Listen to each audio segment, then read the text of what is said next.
Assalamualaikum warahmatullahi wabarakatuh. Bertemu kembali bersama saya Ibu Dwi Novianti.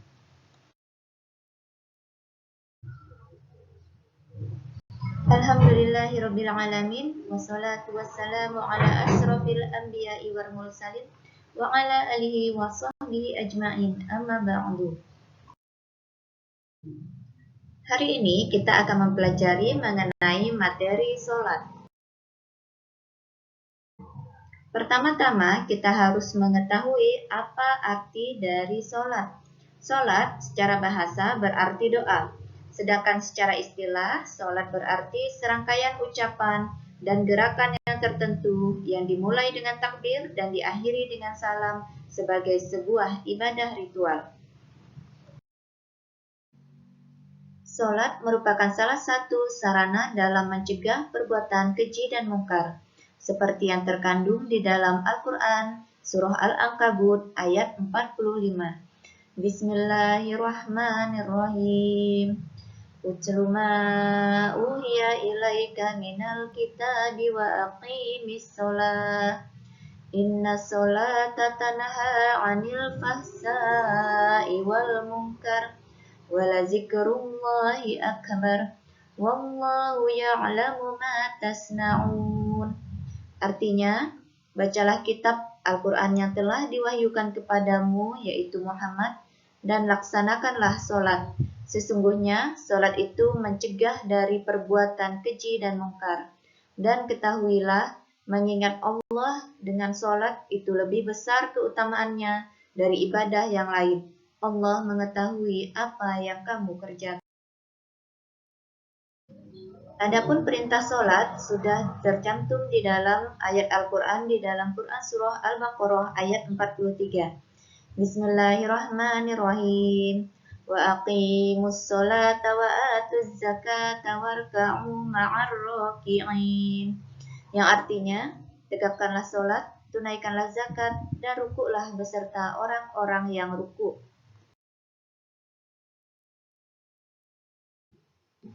Di dalam melaksanakan sholat, kita harus mengikuti rukun-rukun sholat. Yang pertama, niat. Kedua, berdiri bagi yang mampu. Ketiga, tahbiratul ihram. Keempat, membaca surah Al-Fatihah. Kelima, rukuk serta tumakninah. Keenam, iktidal serta tumakninah. Ketujuh, sujud 2 kali dengan tumakninah. Kedelapan, duduk di antara 2 sujud dengan tumakninah. Kesembilan, duduk akhir. 10. Membaca tasyahud akhir. 11. Membaca selawat atas Nabi Muhammad SAW. Ke-12. Memberi salam yang pertama, yakni menoleh ke arah kanan. Ke-13. Menertibkan rukun. Syarat wajib sholat. Yang pertama, Islam. Artinya, sholat merupakan ibadah yang wajib bagi setiap muslim atau pemeluk Islam. Mereka yang bukan muslim tidak wajib mengerjakan sholat. Begitu pula bagi mereka yang ingkar atau keluar dari Islam. Syarat wajib sholat yang kedua adalah baligh. Artinya, telah sampai pada batas kedewasaan. Anak-anak yang belum baligh belum diwajibkan untuk menunaikan sholat, karena juga masih mempelajarinya. Namun, mereka yang sudah baligh wajib menunaikan sholat sesuai rukun dan syaratnya.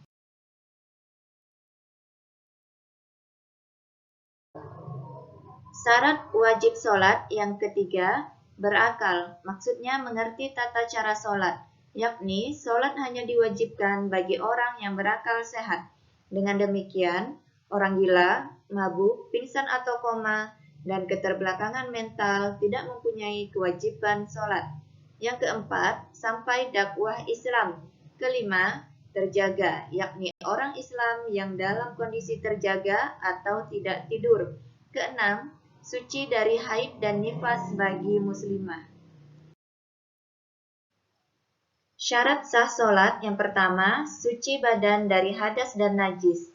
Hadas kecil adalah yang disebabkan oleh kentut, buang air kecil, buang air besar, menyentuh wanita yang bukan mahram, dan sebagainya. Sedangkan hadas besar adalah hadas yang disebabkan karena haid, nifas, dan keluar sperma. Syarat sah sholat yang kedua, menutup aurat dengan pakaian yang suci. Aurat perempuan adalah seluruh bagian tubuh, kecuali telapak tangan dan wajah. Sementara aurat laki-laki, yakni antara pusar sampai lutut. Ketiga, berada di tempat yang suci. Syarat sah sholat yang keempat, telah masuk waktu sholat. Masuknya waktu sholat ditandai dengan berkumandangnya azan. Kemudian syarat sah sholat yang kelima, menghadap kiblat. Kiblat sholat umat Islam adalah bangunan Ka'bah di Mekah.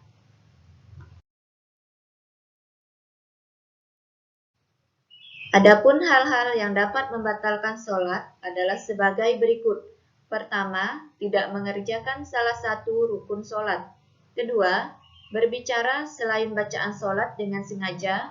Ketiga, banyak bergerak selain gerakan sholat dengan berturut-turut. Keempat, hadas kecil atau besar. Kelima, terkena najis. Keenam, terbuka auratnya dengan sengaja.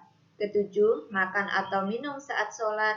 Kedelapan, niat keluar atau membatalkan sholat. 9. Membelakangi kiblat atau tidak menghadap kiblat dengan sengaja. Yang 10. Tertawa berlebihan. Mengapa kita harus sholat? Sholat penting dilakukan karena beberapa alasan berikut ini. 1. Sholat adalah kewajiban paling utama setelah 2 kalimat syahadat dan merupakan salah satu rukun Islam. Kedua, sholat merupakan tiang agama. Ketiga, sholat merupakan perintah langsung dari Allah Subhanahu wa Ta'ala tanpa perantara malaikat kepada Nabi Muhammad SAW ketika perjalanan Isra dan Mi'raj. Keempat, amalan yang pertama kali akan dihisab pada hari kiamat adalah sholat. Kelima, mencegah dari perbuatan keji dan mungkar. Yang keenam, Allah memberikan pujian kepada mereka yang mendirikan sholat. Tata cara sholat fardu. Adapun urutan di dalam gerakan sholat, yang pertama, berdiri menghadap kiblat. Kedua, takbiratul ihram. Ketiga, membaca doa iftitah, al-fatihah, dan surah pendek. Keempat, ruku. Kelima, iktidal, bangkit dari ruku. Keenam, sujud pertama. Ketujuh, duduk di antara dua sujud. 8. Sujud kembali. 9. Tahiyat awal. 10. Tahiyat akhir. 11. Salam. Hikmah melaksanakan sholat fardu. Adapun hikmah sholat yang perlu diketahui setiap muslim yaitu: pertama, mencegah dari perbuatan keji dan mungkar. Kedua, mendidik menjadi pribadi yang disiplin. Ketiga, melatih menjadi pribadi yang tangguh dan tidak cengeng ketika menghadapi masalah, seperti yang terkandung di dalam Al-Quran Surah Al-Ma'arij ayat 19-23, yang artinya, sesungguhnya manusia diciptakan untuk bersifat keluh kesah lagi kikir. Apabila ia ditimpa kesusahan, ia berkeluh kesah. Kecuali orang-orang yang mengerjakan sholat, yang mereka itu konsisten mengerjakan sholatnya. Yang keempat, hikmah dari sholat adalah meninggikan derajat, yakni Allah akan meninggikan derajat dan menghapus kesalahan orang yang melaksanakan sholat. Kelima, membersihkan kesalahan dan dosa yakni dengan sholat. Allah akan mengampuni dosa-dosa yang ada di antara satu sholat dengan sholat berikutnya. Sholat juga dapat membersihkan diri dari kesalahan dan dosa yang dilakukan secara sengaja atau tidak. Keenam, meraih pertolongan Allah ketika sholat. Seorang hamba yang berada pada posisi yang sangat dekat dengan Allah. Kedekatan tersebut sangat baik untuk dimaksimalkan dengan berdoa dan memohon pertolongannya. Untuk menutup materi kita pada hari ini, marilah bersama-sama membaca doa penutup majelis. Subhanakallahumma wa bihamdika ashhadu an la ilaha illa anta astaghfiruka wa atubu ilaik.